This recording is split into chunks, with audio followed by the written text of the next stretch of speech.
Hello മച്ചന്മാരെ, എല്ലാവർക്കും ഏറ്റവും പുതിയൊരു മൂവി റിവ്യൂവിലേക്ക് സ്വാഗതം. അപ്പോൾ നമ്മൾ റിവ്യൂ ചെയ്യാൻ വേണ്ടി ഇവിടെ പേര് നടികർ എന്നാണ്.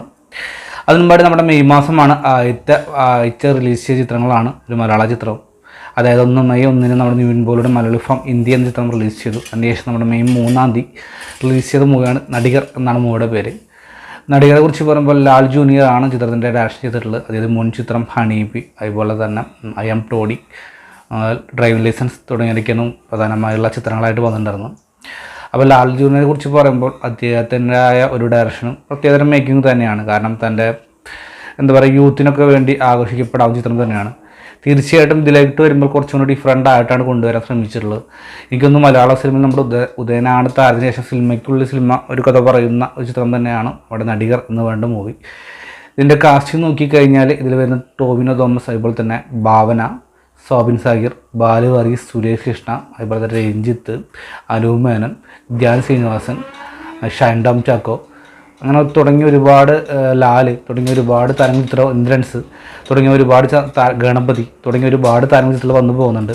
കാരണം നമ്മൾ ഓരോരോ പേര് എടുത്തെടുത്ത് പറയുമ്പോൾ അത്രയേറെ കാസ്റ്റിംഗ് കൂടിയിട്ടുള്ള ചിത്രം ഒരു പക്ഷേ ഇതായിരിക്കാൻ തോന്നുന്നു. കാരണം ചെറുതും വലുതുമല്ലാത്ത വേഷങ്ങളൊക്കെ കടന്നു പോകുന്ന കഥാപാത്രം തന്നെയാണ്. നടികളെ കുറിച്ച് പറയുമ്പോൾ ഒരു യൂത്ത് സ്റ്റാർ, അതായത് ടോവിനോ എന്ന് പറഞ്ഞ ഡേവിഡ് പടിക്കൽ എന്ന് പറയുന്ന ആ കഥാപാത്രം ഒരു സിനിമ നടനാണ്. അപ്പോൾ അദ്ദേഹം ഏകദേശം 3-4 ചിത്രത്തോടെ സൂപ്പർ സ്റ്റാറായി. പിന്നീട് അദ്ദേഹത്തിൻ്റെ കരിയറിൽ സംഭവിക്കുന്ന കാര്യങ്ങളൊക്കെ മുന്നോട്ട് പോയിട്ടുള്ളത്. അതായത് ഇന്നത്തെ ഒരു സെലിബ്രിറ്റി ജീവിതത്തിൽ സ്റ്റാൻഡം തലയ്ക്ക് പിടിച്ചാൽ എന്താണ് സംഭവിക്കുക, അല്ലെങ്കിൽ അദ്ദേഹത്തിൻ്റെ വേറിട്ട് കാണുന്ന പ്രശ്നങ്ങളും കാര്യങ്ങളൊക്കെ മുന്നോട്ട് പോയിട്ടുള്ളത്.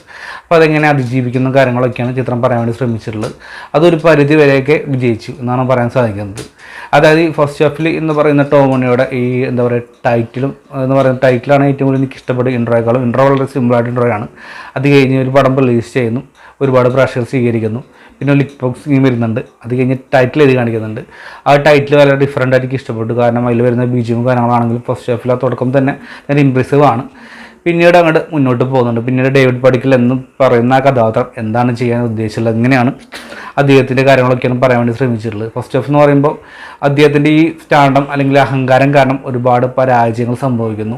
പിന്നീട് അത് നേരിടാൻ വേണ്ടി അദ്ദേഹം അഭിനയം പഠിക്കാൻ വേണ്ടി ശ്രമിക്കുന്നു. ഞാൻ നേരത്തെ പറഞ്ഞു ഉദയനാണ് താരത്തിലെ പോലെ നമ്മുടെ പച്ചാളം ജയജീത കഥാപാത്രം ശ്രീനിവാസിൻ്റെ അടുത്ത് വന്ന പോലെ തന്നെ ഇതിൽ സോബിൻ സാഗറാണ് ആ കഥാപാത്രം വേണ്ടി വരുന്നത്.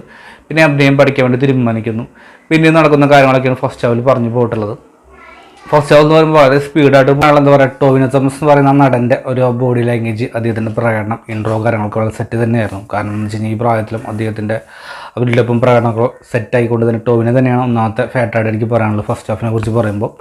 രണ്ടാമത്തെ സപ്പോർട്ടിങ് ക്യാരക്ടറായി വരുന്ന സുരേഷ് കൃഷ്ണ, അതുപോലെ തന്നെ ബാലു വർഗീസ് എല്ലാം തന്നെ ഫസ്റ്റ് ഹാഫിൽ നല്ല രീതിയിൽ തന്നെ ചേരുന്നുണ്ട്. അതുപോലെ തന്നെ ഇതിൻ്റെ BGM ആണെങ്കിലും വിഷ്വൽ സൈഡ് ആണെങ്കിലും എല്ലാം തന്നെ ഓക്കെല്ലായിരുന്നു. വളരെ സ്പീഡായി റണ്ണിങ് ചെയ്ത് പോകുന്ന ഒരു ഇൻ്റർവൽ ബ്ലോഗ് തന്നെയാണ് കൊണ്ടുപോയിട്ടുള്ളത്. ഫസ്റ്റ് ഹാഫ് തന്നെ പറഞ്ഞു പോകുന്നുണ്ട്. അതായത് ഒരു സ്റ്റാർഡം തലയ്ക്ക് പിടിച്ച് കഴിഞ്ഞാൽ സൂപ്പർ സ്റ്റാർ ആയി കഴിഞ്ഞാൽ സെറ്റിൽ നിന്ന് ഇറങ്ങി പോകുന്ന വിഷയങ്ങളും പല പല കാര്യങ്ങളും. അതായത് ഒരു സിനിമയ്ക്കുള്ള സിനിമ ആയതുകൊണ്ട് തന്നെ അതിൽ ഷൂട്ടിങ് കാര്യം നടക്കുന്നു. അവിടെ സ്റ്റാർസ് അനുഭവിക്കുന്ന പ്രശ്നങ്ങൾ അതൊക്കെ കണ്ട ആൾക്കാരുടെ മുമ്പിലേക്ക് അഭിനയം കാഴ്ചവെക്കണം. അതുപോലെ തന്നെ ഡയറക്ടറുടെ ഉള്ള ദേഷ്യം കാര്യങ്ങളും ദേഷ്യം കൺട്രോൾ ചെയ്യണം എന്നൊക്കെ ഇതിൽ തന്നെ പറഞ്ഞു പോകുന്നുണ്ട്. ഫസ്റ്റ് ഹാഫിൽ ഏറ്റവും കൂടുതൽ പറയുന്നത് ഒരു നടനായി കഴിഞ്ഞാൽ അസൂയ കാര്യങ്ങളൊന്നും പാടില്ല എന്നൊക്കെയാണ് പറഞ്ഞിട്ടുള്ളത്. അതിൽ തന്നെ വ്യക്തമായി തന്നെ കാണിക്കുന്നുണ്ട്. നമ്മുടെ ചുറ്റുപാട് നടക്കുന്ന കാര്യങ്ങളൊക്കെ തന്നെയാണ് പല പല ഭാഗങ്ങളായിട്ട് ഫസ്റ്റ് ഹാഫിൽ കാണിച്ചു പോയിട്ടുള്ളത്. ഫസ്റ്റ് ഹാഫിൽ കുറിച്ച് പറഞ്ഞ ഭാവനയ്ക്ക് കാര്യമായിട്ടൊന്നും ഇതിൽ ചെയ്യാനുണ്ടായിരുന്നില്ല. കാരണം വെച്ചാൽ ഒരു ആക്ടറായിട്ടാണ് തന്നെ ചെയ്തിട്ടുള്ളത്. എനിക്കൊന്നും 1-2 സീൻസ് തന്നെയാണ്. അതുകൊണ്ട് തന്നെ കൂടുതലായിട്ടൊന്നും പറയാനില്ല. ആ സീൻസ് തന്നെ വളരെ ഓവറായിട്ട് ചെയ്തതാണ് എനിക്ക് പറയാനുള്ളത്. ഫസ്റ്റ് ഹാഫിൽ ഏറ്റവും വലിയ നെഗറ്റീവായിട്ട് എനിക്ക് തോന്നിയിട്ടുള്ളൂ ഭാവന തന്നെയാണ്. ഭാവനയും അതുപോലെ തന്നെ അനൂപ് മേനോനും ആ 2 കഥാപാത്രം. അനൂപ് മേനോൻ നന്നായിട്ട് തോന്നുള്ളൂ കുട്ടേട്ടൻ, അതുപോലെ രഞ്ജിത്തും ഒരു ഡയറക്ടർ കഥാപാത്രമാണ് ചെയ്തിട്ടുള്ളത്. അതുപോലെ രഞ്ജിത്ത് സാറിന് വേണ്ടിയിട്ടുള്ള ഒരു കഥാപാത്രം നമ്മുടെ ബിഗ് ബോസിലെ ആ കഥാപാത്രം കടന്നു വരുന്നുണ്ട്. അതുപോലെ മണിക്കുട്ടൻ, അങ്ങനെ ആൾക്കാരൊക്കെ കടന്നു പോകുന്നു. അതിന് ചിത്രം വീണ്ടും സെക്കൻഡ് ഹാഫിൽ റൺ ചെയ്ത് വരാണ്. സെക്കൻഡ് ഹാഫ് എന്ന് പറയുമ്പോൾ നമ്മൾ എവിടെ നിന്ന് നിർത്തിയോ ആ ഭാഗത്ത് തന്നെ വീണ്ടും സ്റ്റാർട്ട് ചെയ്ത് വരുന്നു. ഈ നടൻ്റെ പ്രശ്നങ്ങളും കാര്യങ്ങളൊക്കെ മുന്നോട്ട് പോകുന്നു. അങ്ങനെ ഇവർ പിരിയുന്നു. പിന്നീട് അദ്ദേഹത്തിന് ഒരു വഴി തിരിച്ചു വരാണ്. ഞാൻ എന്തായിരുന്നു, അല്ലെങ്കിൽ എന്താണ് എനിക്ക് സംഭവിച്ചുകൊണ്ടിരിക്കുന്നൊരു തോന്നൽ വരുന്നു. ഞാനൊരു സ്റ്റാർ തന്നെയാണോ, അതോ എനിക്ക് അഹങ്കാരം തലയ്ക്ക് പിടിച്ചാണെന്നുള്ള തോന്നൽ കടന്നു വരുന്നു. നമ്മൾ ഇടയ്ക്കൊക്കെ ചിന്തിക്കുന്ന പോലെ തന്നെ ഒരു തിരിച്ചുപോക്ക്. പിന്നീട് എങ്ങനെയാണ് അദ്ദേഹത്തിന് മടങ്ങി ഒരു മലയാള സിനിമ അദ്ദേഹത്തിന് സ്വീകരിക്കുമോ കാര്യങ്ങളൊക്കെയാണ് പടം തുടങ്ങുന്നുണ്ട് അവസാനം വരെയും പറഞ്ഞു പോകുന്നത്. അപ്പോൾ തന്നെ ഈ ഡേവിഡ് പടിക്കൽ എന്ന് പറയുന്ന അദ്ദേഹത്തിൻ്റെ ഫ്ലാഷ് ബാക്കും ഫസ്റ്റ് ഹാഫിൽ എനിക്ക് ഏറ്റവും ഫസ്റ്റ് ഹാഫിൽ നിന്നും സെക്കൻഡ് ഹാഫിലോട്ട് കടക്കുമ്പോൾ എനിക്ക് ഏറ്റവും ഇഷ്ടപ്പെട്ട ഒരു കാര്യം എന്ന് പറയുന്നത് രണ്ട് ഇമോഷണൽസ് ഉണ്ട്. അതായത് ഇതിൽ ഷൂട്ടിങ്ങിനിടയിലേക്ക് ഒരു മരണത്തിലേക്ക് കടന്നു വരുന്ന സീനുണ്ട്.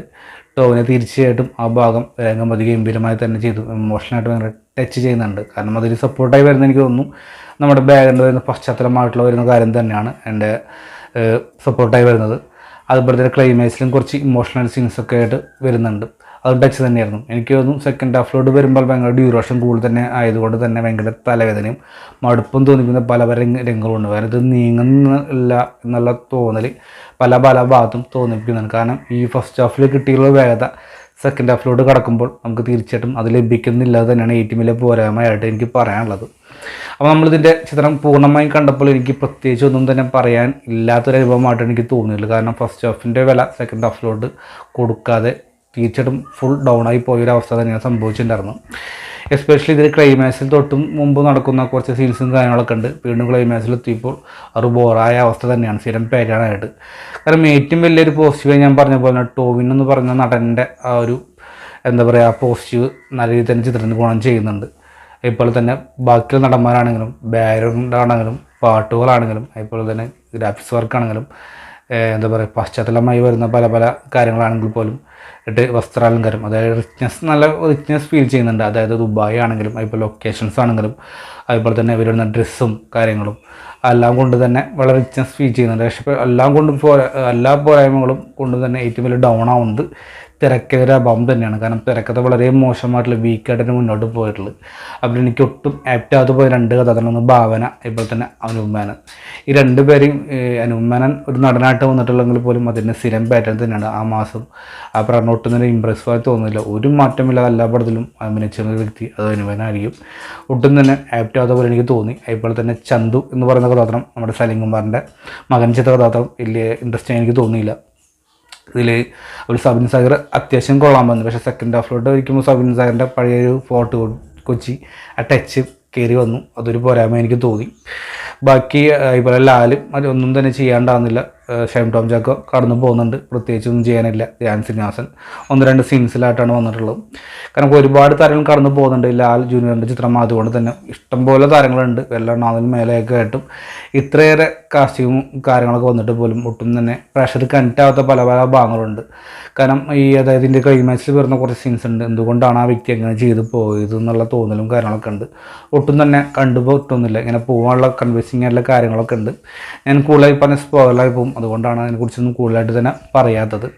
ഏറ്റവും വലിയ പോരായ്മ എനിക്ക് തോന്നുന്നു ഇതിൻ്റെ തിരക്കഥയും അല്ലെങ്കിൽ ഇത് നടക്കുന്ന സംഭവങ്ങളായിട്ട് പ്രഷർ കണ്ടിട്ട് ചെയ്യാൻ ഒരുപാട് പ്രശ്നങ്ങൾ കടന്നു പോകുന്നുണ്ട്. കാരണം ഒട്ടും തന്നെ മിങ്കിളാവുന്നില്ല. കാരണം നമ്മളൊരു ചിത്രം കടന്നു പോകുമ്പോൾ ആ കഥാപാത്രം താനാണ് അല്ലെങ്കിൽ കഥാപാത്രം നമ്മളിലേക്കുള്ള ഒരാളാണെന്നുള്ളൊരു തോന്നൽ വേണം. അതൊട്ടും തന്നെ തിരക്കഥയിലേക്ക് പോരായ്മതോടെ തന്നെ പ്രശ്നങ്ങൾ കണ്ടിന്യൂ സാധിക്കുന്നില്ല. കാരണം ആ നടൻ അഭിനയിച്ചു കൊണ്ടിരിക്കുമ്പോൾ അതിൽ സിനിമയാണെങ്കിൽ പോലും അദ്ദേഹം അഭിനയിക്കുന്നുള്ള തോന്നലാണ് തോന്നിക്കൊണ്ടിരിക്കുന്നത്. കാരണം തിരക്കഥ ഏറ്റവും വലിയ പോരായ്മയാണ്. എത്രയൊക്കെ കാണിച്ചിട്ടും കണ്ടെത്താൻ ശ്രമിക്കുന്നില്ല. അതാണ് ഏറ്റവും വലിയ നെഗറ്റീവായി എനിക്ക് തോന്നിയിട്ടുള്ളത്. ഡ്യൂറേഷൻ 2 മണിക്കൂറും 10 മിനിറ്റ് എങ്കിൽ പോലും അതിനേക്കാൾ മുകളിലോട്ടുള്ള പോലെ തോന്നലായിരുന്നു സെക്കൻഡ് ഹാഫിലേക്ക് കടന്നു വന്നത്. ബാക്കിയെല്ലാം ഓക്കെ തന്നെയായിരുന്നു. അപ്പോൾ നടികളോട് ഞാൻ നേരത്തെ പറഞ്ഞതുപോലെ പ്രത്യേകിച്ചൊന്നും തന്നെ ഇല്ലാത്ത ഒരു സബ്ജക്റ്റ് ഇല്ലാത്തത് തന്നെ നടികർ. അപ്പോൾ നടികർ നടനം തന്നെയാണ് കാഴ്ചവെച്ചെങ്കിൽ പോലും അവസാനം നമ്മളിലേക്ക് ഒരു തലവേദന തന്നെയാണ് സൃഷ്ടിച്ചുകൊണ്ടിരിക്കുന്നത്.